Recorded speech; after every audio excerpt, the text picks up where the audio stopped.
Outros homens. 18 de janeiro. Esta manhã continuamos a nossa rota para sul com um tempo tão bom como nos dias precedentes. O mar estava completamente calmo, o vento soprava de nordeste e a temperatura do ar era suficientemente quente e a da água marcava 53 graus Fahrenheit. Recomeçamos com as sondagens. Com uma corda de 150 braças, encontramos uma corrente em direção ao polo a uma velocidade de 1 milha por hora. Esta tendência constante do vento e da corrente para sul provocaram reflexões e até alarme entre a tripulação, e vi perfeitamente que causará forte impressão no espírito do capitão Guy. Felizmente, tinha muito receio do ridículo e consegui que se risse das suas próprias apreensões. A variação era agora quase insignificante. Durante o dia vimos algumas baleias e numerosos bandos de albatrozes sobrevoaram o navio. Apanhamos também uma espécie de arbusto com bagas vermelhas como as do espinheiro e o corpo de um animal terrestre, de aspecto muito estranho. Tinha 3 pés de comprimento por 6 polegadas de altura, 4 pernas muito curtas, os pés com longas garras de um vermelho brilhante semelhantes ao coral. A cauda era afilada como a de um rato e com cerca de 1,5 pé de comprimento. A cabeça lembrava a de um gato, exceto nas orelhas que eram reviradas e pendentes como as de um cão. Os dentes eram do mesmo vermelho vivo das garras. O corpo estava revestido por um pelo sedoso e compacto, perfeitamente branco. 19 de janeiro. Encontrando-nos a 83 graus 20 de latitude e a 43 graus 5 de longitude oeste, o mar tinha um tom escuro extraordinário. O vigia avistou terra de novo e, depois de um exame atento, descobrimos que se tratava de uma ilha pertencente a um grupo de ilhas mais extensas. A costa era a pique e o interior parecia bastante arborizado, circunstância que nos causou grande alegria. Cerca de 4 horas depois de ter avistado terra, lançamos a âncora a 10 braças de profundidade, com um fundo de areia, a 1 légua da costa, porque uma forte ressaca, com remoinhos em várias direções, tornava a aproximação perigosa. Recebemos ordem para levar 2 das embarcações maiores, e um destacamento bem armado, de que eu e Peters fazíamos parte, foi encarregado de encontrar uma abertura no recife que parecia circundar a ilha. Depois de termos procurado durante algum tempo, descobrimos uma passagem, por onde íamos entrar, quando avistamos 4 grandes canoas que largavam da margem, cheias de homens que pareciam bem armados. Deixamo-los aproximar e, como navegavam com grande velocidade, em breve estavam ao alcance da voz. O capitão Guy içou então um lenço branco na ponta de um remo. Os selvagens pararam e de repente começaram a tagarelar numa algaraviada muito alta e a gritar estranhas palavras, entre as quais distinguimos Yanamou-mou e Lama-lama. Continuaram com aquela algazarra durante uma boa meia hora, em que pudemos observar, à vontade, as suas fisionomias. Nas 4 canoas, que deviam ter 50 pés de comprimento e 5 de largura, havia ao todo 110 selvagens. Tinham uma estatura semelhante à dos europeus, mas mais musculosa e carnuda. A sua pele era de um negro de jade e os cabelos longos espessos e encarapinhados. Estavam vestidos com a pele de um animal negro desconhecido que tinha longos e sedosos pelos. A pele era ajustada ao corpo, com o pelo voltado para dentro, exceto à volta do pescoço, nos punhos e nos tornozelos. As suas armas consistiam principalmente em paus de madeira preta, de aparência muito dura. No entanto, também distinguimos algumas lanças de ponta de sílex e algumas fundas. O fundo das canoas estava coberto de pedras negras do tamanho de um ovo grande. Quando terminaram aquela discursata, pois era evidente que aquela algaraviada se dirigia a nós, um deles, que parecia o chefe, pôs-se de pé na proa da sua canoa e fez-nos repetidos sinais para que nos aproximássemos. Fingimos que não percebíamos o que ele queria, pensando que era mais sensato manter, tanto quanto possível, um espaço razoável entre nós, porque eles eram 4 vezes mais do que nós. Adivinhando o nosso pensamento, o chefe pediu às outras 3 canoas para o seguirem enquanto ele avançava com a sua. Assim que nos alcançou, saltou para a bordo do bote maior e sentou-se ao lado do capitão Guy, ao mesmo tempo que apontava para a escuna repetindo as palavras Yanamou-mou, Lama-lama. Regressamos ao navio, seguidos alguma distância pelas 4 canoas.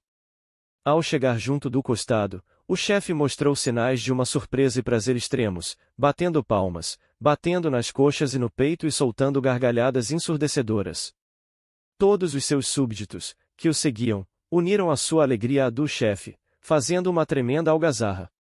Feliz por regressar ao seu navio, o capitão Guy ordenou que içassem as embarcações como medida de precaução e deu a entender ao chefe, cujo nome em breve descobrimos que era Tuvit, que só podia receber a bordo 20 homens de cada vez. Este pareceu aceitar perfeitamente esta sugestão e transmitiu algumas ordens para as canoas, uma das quais se aproximou, enquanto as outras permaneciam a cerca de 50 jardas de distância.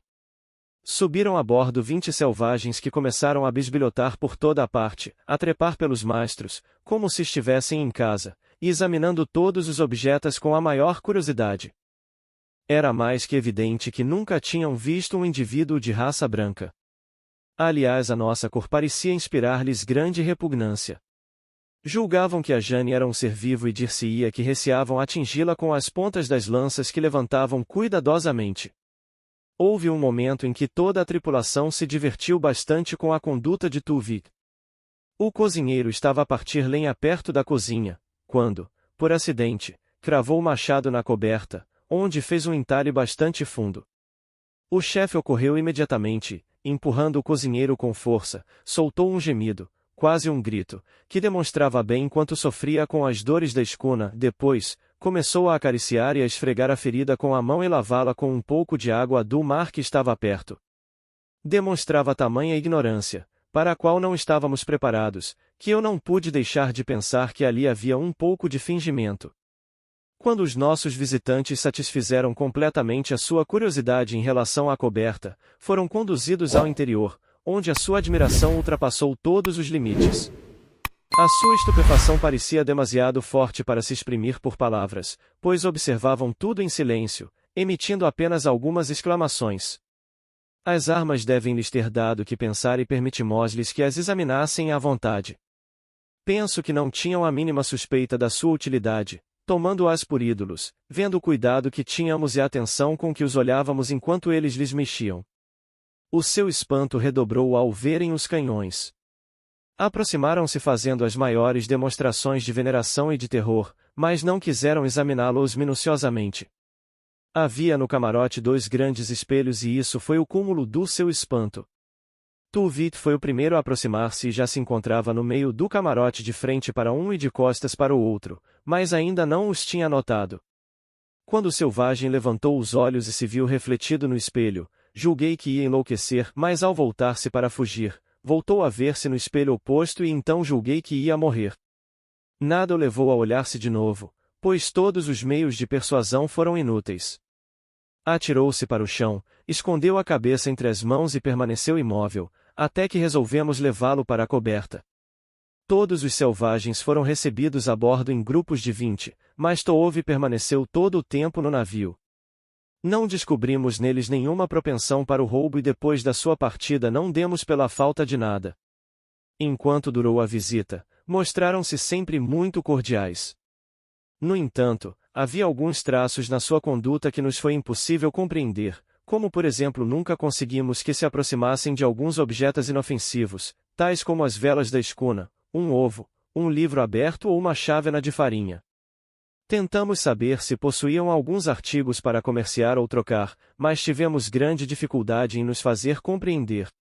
No entanto, soubemos, com grande surpresa, que nas ilhas abundavam as grandes tartarugas da espécie Galápagos, e vimos uma na canoa de Tuvit. Vimos também um escombro de mar nas mãos de um selvagem que o devorava cru com a maior avidez. Estas anomalias, ou pelo menos aquilo que consideramos anomalias relativamente à latitude, levaram o capitão Guy a tentar uma exploração completa da região, na esperança de encontrar algo lucrativo. Pela minha parte, desejoso como estava de levar mais longe a descoberta, só tinha um objetivo, só pensava em prosseguir viagem em direção ao sul, sem mais demoras. O tempo estava bom, mas ninguém sabia quanto iria durar e, uma vez que já estávamos no paralelo 84, com o mar completamente livre à nossa frente, uma corrente forte arrastando para sul e bom tempo, Não podia estar de acordo com nenhuma proposta de permanência naquelas paragens mais tempo do que o necessário para refazer a saúde da tripulação e reabastecermos o navio em provisões e combustível. Fiz ver ao capitão que nos seria fácil aportar aquelas ilhas no nosso regresso e que até lá podíamos passar o inverno, no caso de os gelos nos barrarem a passagem. Acabou por seguir o meu conselho, porque, não sei como, tinha adquirido grande influência sobre ele, e, por fim, foi decidido que, mesmo que encontrássemos escombros do mar em abundância, apenas ali ficaríamos uma semana, para nos restabelecermos, e que seguiríamos para sul assim que fosse possível. Assim, fizemos todos os preparativos necessários, e depois de conduzirmos com êxito, seguindo as indicações de Tuvit, a escuna através dos recifes, lançamos a âncora a cerca de 1 milha da costa, numa excelente baía, muito fechada, na costa sudeste da ilha principal, sobre 10 braças de água, num fundo de areia negra. Disseram-nos que, na extremidade da baía, desaguavam 3 riachos de água excelente e verificamos que as redondezas eram muito arborizadas. As 4 canoas seguiam-nos, mas sempre a uma distância respeitosa. Quanto a Tuvit, ficou a bordo e depois de lançarmos a âncora, convidou-nos a acompanhá-lo à terra e a visitarmos a sua aldeia no interior. O capitão Guy aceitou e, tendo ficado a bordo com 10 selvagens como reféns, 12 homens da nossa tripulação prepararam-se para seguir o chefe. Tivemos o cuidado de irmos bem armados, mas sem deixar transparecer a mínima desconfiança. Na escuna tinham sido tomadas todas as precauções para evitar qualquer surpresa, colocando os canhões nas portinholas e içando as redes de filarete. Foi especialmente recomendado ao imediato que não recebesse ninguém a bordo durante a nossa ausência e que, no caso de não estarmos de volta daí a 12 horas, enviasse a chalupa, armada com um canhão pedreiro, à nossa procura em volta da ilha. A cada passo que dávamos naquela terra, cada vez mais nos convencíamos que estávamos numa região completamente diferente das que até hoje foram visitadas por homens civilizados. Nada do que víamos nos era familiar. As árvores não se pareciam com as existentes nas zonas tórridas, nas zonas temperadas ou nas zonas frias do norte, e diferiam essencialmente das existentes nas latitudes meridionais que acabávamos de atravessar. As próprias rochas nos eram desconhecidas, no volume, na cor e na contextura, e os cursos de água, por mais estranho que possa parecer, assemelhavam-se tão pouco aos de outros climas, que hesitamos em beber dessa água e tivemos grande dificuldade em nos convencermos que as suas qualidades eram puramente naturais. No primeiro riacho que apareceu no caminho, Tuvit e a sua comitiva pararam para beber. Devido ao aspecto estranho daquela água, recusamo-nos a beber, supondo que era insalubre, e só mais tarde compreendemos que todos os cursos de água do arquipélago eram assim. Realmente não sei como vos dar uma ideia clara da natureza daquele líquido e não sou capaz de o fazer, sem utilizar muitas palavras. Embora esta água rolasse com rapidez por todas as encostas como qualquer outra água, só nas quedas e cascatas adquiria a habitual aparência de limpidez. Porém, devo dizer que era tão límpida como qualquer água calcária e a diferença que existia era apenas aparente. À primeira vista, e especialmente nos casos em que o declive era pouco acentuado, parecia um pouco, quanto à consistência, uma espessa dissolução de goma arábica em água vulgar. Mas esta era apenas uma das suas extravagantes qualidades. Não era incolor, mas não tinha uma cor uniforme, e ao deslizar apresentava à vista todas as tonalidades possíveis da púrpura, como reflexos e cambiantes de seda furta-cores. Para dizer a verdade, esta variação da tonalidade efetuava-se de uma maneira que produzia nos nossos espíritos uma surpresa tão profunda como a dos espelhos no espírito de Tuvit. Enchendo uma bacia com esta água e deixando-a assentar, verificamos que toda a massa de líquido era constituída por um certo número de veios distintos de uma cor especial, que estes veios não se misturavam e que a sua coesão era perfeita, relativamente às moléculas que os formavam, e imperfeita quanto aos veios próximos.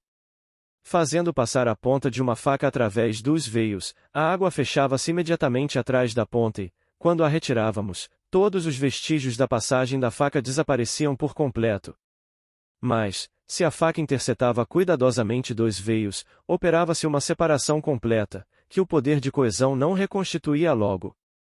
Os fenômenos desta água formaram o primeiro elo definido de uma vasta cadeia de milagres aparentes, que me foram envolvendo.